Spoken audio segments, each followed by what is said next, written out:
మలయాళ భామ సాయి పల్లవి టాలీవుడ్ లో మరో లక్కీ ఛాన్స్ పట్టేసింది. ఫిదాతో ఆడియన్స్ మనసులను గెలుచుకున్న సాయి పల్లవి ఈసారి శర్వానంద్ హీరోగా సుధీర్ వర్మ డైరెక్షన్ లో వస్తున్న సినిమాలో అవకాశాన్ని చేజిక్కించుకుంది. మలయాళ ప్రేమంలో మలార్గా అభినయాన్ని కనబరిచిన ఈ అమ్మడు ఫిదాలో కూడా అదే రేంజ్ లో పెర్ఫార్మెన్స్ తో ఆకట్టుకుంది. అందమే కాదు, అభినయంతో ఆకట్టుకునే భామలకు టాలీవుడ్ ఆడియన్స్ ఎప్పుడూ ఆదరణ ఉంటుంది. ఈ క్రమంలో ఫిదా హీరోయిన్ సాయి పల్లవి ఇక్కడ మంచి ఛాన్సులు కొట్టేస్తోంది.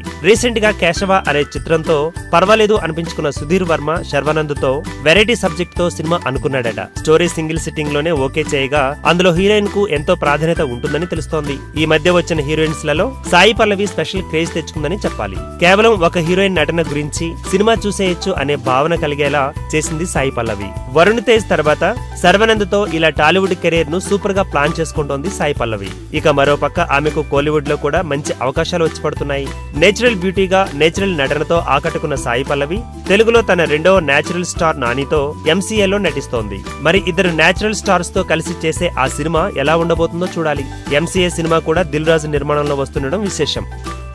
ఈ వీడియో గనుక మీకు నచ్చినట్టయితే లైక్ చేయండి, షేర్ చేయండి, సబ్స్క్రైబ్ చేసుకోండి.